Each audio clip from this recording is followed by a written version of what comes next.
Hello friends, स्वागत है आपका all about computer networks channel में। फ्रेंड्स, आज की इस वीडियो में हम अपनी पीएफसेंस फायरवॉल में पीएफ ब्लॉकर एनजी को पाइथन मोड में कॉन्फ़िगर करना सीखेंगे, जिसकी हेल्प से हम अपने नेटवर्क को और अधिक सिक्योर कर पाएंगे। तो आइए बिना टाइम वेस्ट किए लॉगिन करते हैं हम अपनी पीएफसेंस फायरवॉल में और स्टार्ट करते हैं आज की tutorial video.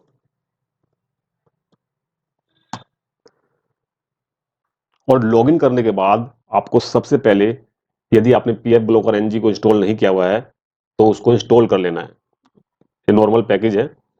System package manager में जाकर अवेलेबल पैकेजेस में जाना है आपको, उसके बाद और यहां पर सर्च कर लेना है पीएफ ब्लॉकर एनजी। ठीक है, ये आ गया। इसको आपको इंस्टॉल कर लेना है। ठीक है, यदि आपने फर्स्ट टाइम इंस्टॉल किया है और आपको पता नहीं है कि क्या क्या इंस्टॉलेशन के दौरान सेटिंग करनी है, तो मैं एक बार विजार्ड रन करके दिखा देता हूं आपको, जिससे आपको पता चल जाए। ठीक है, सबसे पहले आपको इंस्टॉल करने के बाद ये स्क्रीन शो होगी जब आप इसको पैकेज को यहां से रन करेंगे इंस्टॉलेशन करने के बाद। ठीक है, फर्स्ट टाइम ओपन करेंगे तो ये स्क्रीन शो होगी। यहां पर आपको कुछ नहीं करना है, नेक्स्ट कर देना है। यहां पर भी आपको कुछ नहीं करना है, नेक्स्ट कर देना है। अब यहां पर आपको पूछेगा, यहां पर मेन सेटिंग करनी है आपको। यहां पर ध्यान से आप देख लीजिए ये सेटिंग्स। इनबाउंड फायरवॉल इंटरफेस, अगर आपने एक से अधिक वैन इंटरफेस अपने पीएफसेंस फायरवॉल में कॉन्फ़िगर किए हुए हैं तो यहां पर आप सभी वैन इंटरफेसेस को सेलेक्ट कर लेंगे। ठीक है, और आउटबाउंड फायरवॉल इंटरफेसेस में यदि आपने विलेन क्रिएट किए हुए हैं तो आप सभी विलेन को वो कर लेंगे, सेलेक्ट कर लेंगे। या फिर अगर एक ही लैन है तो लैन एक सेलेक्ट वो ऑटोमेटिक कर लेगा। ठीक है, या एक से अधिक लैन आपने यूज किए हुए हैं तो उनको उनको भी आपको यहां से सेलेक्ट कर लेना है। ठीक है, मेरे केस में मैं एक ही वैन यूज कर रहा हूं और एक ही लैन यूज कर रहा हूं, तो यहां पर मुझे नेक्स्ट कर देना है, सिंपल। अब यहां पर ये वीआईपी एड्रेस पूछ रहा है, जो भी ये आपके एड्स वगैरह को ब्लॉक करेगा तो उसको ये फेक एड्रेस दे देगा, जिसकी वजह से वो एड शो नहीं हो पाएगा। ये आईपी आपको ऐसा रखना है जो आपके नेटवर्क में यूज ना हो रहा हो। यदि आपको ये लगता है कि ये आईपी हमने किसी वेब सर्वर वगैरह में या किसी फाइल सर्वर में यूज किया हुआ है, तो ये आईपी आपको चेंज कर देना है। अगर नहीं, आपके नेटवर्क में यूज नहीं हो रहा है, तो सिंपल यहां पर भी नेक्स्ट कर देना है। बाकी कोई पोर्ट सेटिंग को नहीं छेड़ना है और फिनिश। ये आपकी नॉर्मल इंस्टॉलेशन हो गई पीएफ ब्लॉकर एनजी। ठीक है, फिनिश करते ही ये आपका आ जाएगा, अपडेट होने स्टार्ट हो जाएगा। ये अब अपडेट हो रहा है। ठीक है, पहले जो भी है डिफॉल्ट अपनी एड्स एड लिस्ट वगैरह को ऐड करता है, उसको ये अपडेट कर लेगा। ठीक है, ये हो गया शायद अपडेट,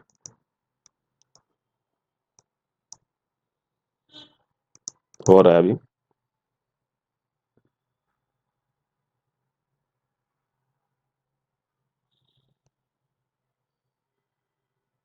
हो गया अपडेट। ठीक है, अब ये अपडेट हो गया है तो अब हम इसको कन्वर्ट करेंगे। ये अभी नॉर्मल इंस्टॉलेशन हुई है पीएफ ब्लॉकर एनजी की। ठीक है, अब हम इसको पाइथन मोड में कन्वर्ट करने जा रहे हैं। तो सबसे पहले जनरल सेटिंग्स देखते हैं। यहां पर आपको कुछ नहीं छेड़ना है। ठीक है, यदि आपको लॉग्स वगैरह इंक्रीज करने हैं कि मैं डिफॉल्ट इतने लॉग्स नहीं देखना चाहता हूं, इससे यदि आपको यूज करना है तो आप उसको इंक्रीज कर सकते हैं लॉग्स को। लेकिन हाँ, मेमोरी आपके पीएफसेंस फायरवॉल सर्वर में होनी चाहिए ज्यादा इसके अकॉर्डिंग, और आपकी हार्ड डिस्क वगैरह भी कैपेबल होनी चाहिए, उनमें भी स्पेस होना चाहिए। ठीक है, तो यहां पर मुझे कोई सेटिंग नहीं छेड़नी है। आ जाते हैं आईपी वाली टैब पर। ठीक है, यहां पर आपको सबसे पहले मैक्स माइंड अकाउंट आईडी डाल देनी है। ठीक है, यहां पर आप मेरे वर्ड्स को ध्यान से सुनना। मैक्स माइंड अकाउंट आईडी डालनी है, जो आपको 6 न्यूमेरिक नंबर्स की मिलेगी जब भी आप मैक्स माइंड को कॉन्फ़िगर करेंगे, रजिस्टर करेंगे। ठीक है, और यहाँ पर आपको लाइसेंस की डाली देनी है और ये फ्री ऑफ कॉस्ट होता है। आप यहाँ से लिंक पर कॉपी सॉरी क्लिक कर कर उसको आप रजिस्टर कर सकते हैं। ठीक है, अब यहाँ पर तक तो हो गया। इसके बाद इनबाउंड और इनबाउंड फायरवॉल रूल्स वगैरह जो भी आपने सेलेक्ट किए थे वो इंटरफेसेस यहाँ पर ऑटोमेटिक आपको दिख जाएंगे। इनबाउंड के लिए ब्लॉक होगा और आउटबाउंड के लिए रिजेक्ट हो जाएगा। ठीक है, अपने लैन इंटरफेसेस के लिए। अब ये फ्लोटिंग रूल्स को हमें इनेबल कर देना है। इससे होगा क्या, जितने भी ऑटो रूल क्रिएट होंगे फ्यूचर में भी हमारे पीएफसेंस फायरवॉल में पीएफ ब्लॉकर एनजी से रिलेटेड, वो सभी फ्लोटिंग रूल्स टैब में हमें शो होंगे, अलग से शो होंगे, जिससे हमें ज्यादा वो देखना नहीं पड़ेगा। और ज्यादा उसमें भी रूल लिस्ट में भी हमारी रूल लिस्ट ज्यादा बड़ी नहीं होगी लैन इंटरफेसेस और वैन इंटरफेसेस की। ठीक है, तो ये भी आपको इनेबल कर देना है। इसके बाद आपको किल स्टेट ये वाली सेटिंग जरूर कर देनी है, ये बहुत ज्यादा इंपॉर्टेंट सेटिंग है। यहां पर आपको इसको इनेबल कर देना है। इससे होगा क्या, आपके नेटवर्क में यदि कोई पीसी इन्फेक्टेड सर्वर से कनेक्टेड है या इन्फेक्टेड सर्वर आपके पीसी से कनेक्टेड है और आपकी रूल लिस्ट अपडेट होती है और उसमें उस इन्फेक्टेड सर्वर का आईपी अपडेट हो जाता है, तो तुरंत उस कम्युनिकेशन को हमारी पीएफ ब्लॉकर एनजी या कहें हमारी पीएफसेंस फायरवॉल तुरंत किल कर देगी। कहने का मतलब है उन दोनों के बीच में जो स्टेट्स क्रिएट हुई होंगी सर्वर और क्लाइंट के बीच में, वो स्टेट्स डिलीट कर देगी, किल कर देगी उन स्टेट्स को। तो ये सेटिंग करना बहुत ज्यादा जरूरी होती है, ठीक है। इसके बाद हमको यहाँ पर सेव कर देना है। इसके बाद आते हैं हम डीएनएसबीएल सेटिंग पर। ये हमारी सबसे मेन सेटिंग है, यहीं पर हम पाइथन मोड में कन्वर्ट करेंगे अपनी पीएफ ब्लॉकर एनजी को। यहां पर आपको इनेबल डीएनएसबीएल मिलेगा बाय डिफॉल्ट, ठीक है। डीएनएसबीएल मोड, यहाँ पे आपको डिफॉल्ट अनबाउंड मोड मिलेगा, जिसको हमें कन्वर्ट कर देना है अनबाउंड पाइथन मोड में, ठीक है। इसके बाद आपको wild card blocking TLD enable कर देनी है। इससे होगा क्या, यदि आप कोई गूगल का, जैसे गूगल का एड सर्वर को ब्लॉक करते हैं, तो उसके जितने भी सब डोमेन्स होंगे वह सब भी ऑटोमेटिक्स ब्लॉक हो जाएंगे। पाइथन कंट्रोल, इसको इनेबल करना जरूरी है। यदि आप फ्यूचर में या कभी पाइथन कमांड वगैरह रन करना चाहते हो अपने इसमें पीएफ ब्लॉकर एनजी में, तो वह भी आप एक्सेस कर सकते हैं पाइथन कंट्रोल अगर चाहते हो तो, वैसे जरूरी नहीं है। डीएनएस रिप्लाई लॉगिन, ये फॉल्ट फाइंडिंग में, ट्रबल शूटिंग में बहुत ज्यादा काम आता है। होता क्या है, हमारी जितनी भी डीएनएस रिक्वेस्ट पीएफसेंस फायरवॉल के थ्रू जाती हैं, उन सभी का रिप्लाई का भी ये लॉगिंग करना शुरू कर देता है। डीएनएसबीएल ब्लॉकिंग, ये बाय डिफॉल्ट आपको इनेबल ही मिलेगा, ठीक है। HSTS मोड, ये भी आपको बाय डिफॉल्ट इनेबल मिलेगा। TLD अलाउ हमें नहीं रखना है, टॉप लेवल डोमेन्स को हमें कोई अलाउ नहीं रखना है। आईडीएन ब्लॉकिंग, ये आपको बाय डिफॉल्ट इनेबल नहीं मिलेगी। रेगुलर रिजेक्ट्स ब्लॉकिंग, ये रेगुलर एक्सप्रेशंस को हमें इनेबल करना है, क्योंकि फ्यूचर में हम नेक्स्ट वीडियो में भी रेगुलर एक्सप्रेशंस के थ्रू ब्लॉक करना सीखेंगे। और हाँ, यहां पर आप ध्यान रखना, ये बहुत ही ज्यादा सावधानी से आपको कॉन्फ़िगर करना है। कॉन्फ़िगर करते समय यदि आपकी एक डॉट इधर से उधर हो गई या एक कोमा इधर से उधर हो गया, तो आपका वेब सर्वर या कोई वेबसाइट या आपका मेल सर्वर ब्लॉक हो सकता है, कम्युनिकेट नहीं कर पाएंगे आपके क्लाइंट। कहने का मतलब है, यदि आप गलत कॉन्फ़िगर कर देते हो रेगुलर एक्सप्रेशंस को, एक डॉट से भी फर्क पड़ जाता है, पूरा नेटवर्क भी चौक हो सकता है। काफी ज्यादा डेंजरस है, इसको काफी ज्यादा सावधानी से यूज करना पड़ता है। नेक्स्ट वीडियो में हम सीखेंगे रेगुलर एक्सप्रेशंस को किस तरह हम यूज करते हैं, किस तरह हम इसके थ्रू ब्लॉक कर सकते हैं, ठीक है। यहां पर हमें रेगुलर एक्सप्रेशंस डालने होते हैं, जिसके थ्रू हम ब्लॉक कर सकते हैं अपने नेटवर्क में कोई वेबसाइट, कोई फाइल, ये फाइल डाउनलोड ना हो, ये सर्वर हमारे नेटवर्क में ना एक्सेसिबल हो। इस तरह से हम इसमें यहाँ पर कॉन्फ़िगर कर सकते हैं। वो नेक्स्ट वीडियो में सीखेंगे, अभी बेसिक सेटिंग्स आप सीख लीजिए, ठीक है। वर्चुअल आईपी हमें नहीं छेड़ना है, वर्चुअल आईपी ठीक है, कुछ और छूटा तो नहीं ऊपर।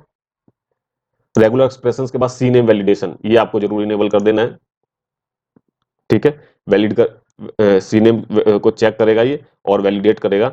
और अगर आपके नेटवर्क में लिस्ट में होगा, सॉरी लिस्ट में होगा डीएनएसबीएल वाली में, ये सी नेम भी ब्लॉक करना है तो वो ब्लॉक भी कर देगा, ठीक है। तो इसको जरूर याद से टिक कर लीजिएगा। बाकी हम IPv6 तो यूज करते नहीं, अगर आप यूज करते हो तो ये इनेबल कर लीजिएगा। मैं यूज नहीं करता हूँ अपने नेटवर्क में, अभी ये सेफ भी नहीं है IPv6 यूज करना।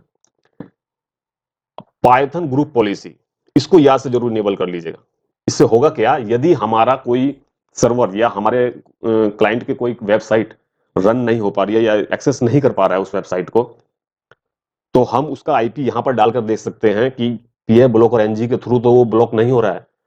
तो विदाउट हमें इसको डिसेबल किए बिना, विदाउट कोई कॉन्फ़िगरेशन चेंज किए बिना हम इसको ट्रबल शूट कर सकते हैं। तो ये भी याद से इनेबल करना जरूरी है, ठीक है, अपने पीए ब्लॉकर एनजी में, ठीक है। अब ये सभी हो गया। यहाँ पर तो हमें रेगुलर एक्सप्रेशन डालने हैं, नेक्स्ट वीडियो में हम सीखेंगे पार्ट 2 में इस वीडियो की। वर्चुअल आईपी एड्रेस वही सेम रहेगा यदि आपके नेटवर्क में यूज नहीं हो रहा है तो, वरना आप इसको भी चेंज कर सकते हैं। बाकी सब डिफॉल्ट सेटिंग रहने देते हैं, ठीक है, ठीक है, ठीक है, ठीक है, ठीक है। अच्छा, अब आते हैं हम लास्ट में लिस्ट एक्शन। यहां पर आपको डिफॉल्ट डिसेबल मिलेगा, यहां पर आपको सिलेक्ट कर देना है डिनाय बॉथ। ठीक है। हम नहीं चाहते कोई इन्फेक्टेड सर्वर जिसका भी आईपी अपडेट हुआ है हमारी लिस्ट में, वो हमारे किसी कंप्यूटर से या किसी नेटवर्क में किसी डिवाइस से कनेक्ट हो, और यदि हमारे नेटवर्क से कोई कोशिश करता है इन्फेक्टेड सर्वर को से कनेक्ट होने के लिए, तो वो भी ना कर पाए। इसलिए दोनों साइड का ट्रैफिक हम यहाँ से ब्लॉक कर देते हैं। ठीक है। डिनाई बोथ यहाँ पर सिलेक्ट करना काफी ज्यादा जरूरी हो जाता है, और इसके बाद हम यहाँ पर कर देंगे सेव सेटिंग्स। ठीक है, सेव डीएनएसबीएल सेटिंग्स। इसके बाद किसी की क्वेरी आई थी कि सर मेरे नेटवर्क में ज्यादातर मोजिला फायरफॉक्स या किसी भी सर वेब ब्राउजर से प्राइवेट ब्राउजिंग के थ्रू एक्सेस कर लेते हैं, तो वो मैं नहीं कर पा रहा हूं पूरी तरह ब्लॉक। तो उसके लिए हमें जाना होगा डीएनएसबीएल सेफ सर्च पर, और यहां पर आपको ये डोहो DOH और डॉट को ब्लॉक कर देना है। ठीक है, इनेबल कर देना है इसको। और जितने भी देखो यहां पर लिस्ट में शो हो रहे हैं वेब ब्राउजर्स के नाम, आपको सभी सिलेक्ट कर लेने हैं Ctrl+A प्रेस कर। ठीक है, और यहां पर सेव कर देना है। और एक और क्वेरी थी कि सर हमारे नेटवर्क में काफी ज्यादा एडल्ट साइट्स और कंटेंट भी क्लाइंट्स देख रहे हैं, तो उसके लिए आपको जाना होगा सेफ सर्च रीडायरेक्शन में, इसको इनेबल कर देना है। इसके बाद आपके नेटवर्क में कोई भी एडल्ट कंटेंट या एडल्ट साइट नहीं देख पाएगा, वो जैसे ही सर्च करेगा वो इसको रीडायरेक्ट कर देगा। ठीक है, इतना करने के बाद आपको यहां पर सेव कर देना है, और सेव करने के बाद आपको एक बार रीलोड कर देना है पूरा आपका पीएफ ब्लॉकर एनजी की कॉन्फ़िगरेशन। ये आप सेव कर लेगा जितनी भी आपने कॉन्फ़िगरेशन चेंज की है। तो आज की वीडियो में इतना ही। नेक्स्ट वीडियो में हम अपनी पीएफसेंस फायरवॉल में पीएफ ब्लॉकर एनजी में रेगुलर एक्सप्रेशंस के थ्रू वेबसाइट्स, सर्वर्स या फाइल को ब्लॉक करना सीखेंगे। ठीक है, तो मिलते हैं नेक्स्ट वीडियो में, तब तक के लिए टेक केयर, बाय।